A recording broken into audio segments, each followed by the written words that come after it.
నాను దేవుడు విడిచిపెట్టలేదు. సముద్రంలో కూడా దేవుడు ఏం చేయలేదు, విడిచిపెట్టలే.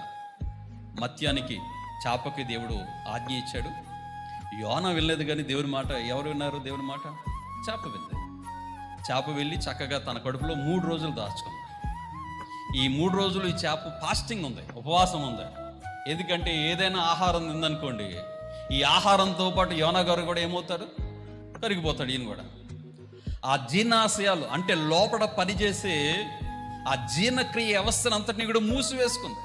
బా, దేవుని కోసం ఎంత చూడండి, ఒక జీవి అరే తన స్వరూపంలో సృష్టించుకున్న మానవుడు ఒకలా ఉంటే, దేవుడు నోటి మాట ద్వారా సృష్టించుకున్నటువంటి జీవులు దేవుని మాటకి ఎంత విధేయులుగా ఉన్నాయో. ఆ 3 రోజులు ఏ ఆహారం తీసుకోలేదు, ఆ జీర్ణ వ్యవస్థనంతా కూడా మూసిపెట్టుకుని కూర్చున్నాయి. మళ్ళీ యోనాకు దేవుడు చెప్పాడు, మత్యానికి నువ్వు ఎక్కడ బయట యోనాను కక్కివేయాలో అక్కడ కక్కివేయమన్నాడు. యోనా ఎక్కడికి వెళ్ళిపోయాడు? నీనెవేకి వెళ్ళాడు. ప్రయాణం షిప్ ద్వారా కాదు, దేని ద్వారా ప్రయాణం చేశాడు? చేప ద్వారా. బా, దేవుడు విడిచిపెడతాడు అనుకుంటున్నావా? ఒక్కొక్కసారి మనం అనుకుంటాం దేవుని తప్పించి తిరుగుదాం అనుకుంటాను.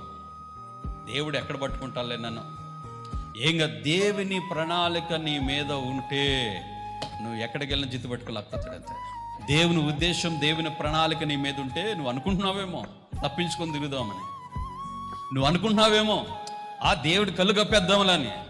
నథింగ్, ఏం అవసరంలే. దేవుడు ఎప్పుడు ఎవరిని ఎలా వాడుకోవాలో దేవుడు వాడుకుంటాడు. దేవుడు ఎవరిని నిలబెట్టాలో దేవుడు వారిని నిలబెడతాడు. దేవుడు ఎవరిని కృంగదీయాలో, ఎవరిని తోసివేయాలో వారిని తీసివేస్తాడు. దేవుడు తగిన కాలములో తగిన సమయంలో దేవుడు నిన్ను హెచ్చిస్తాడు.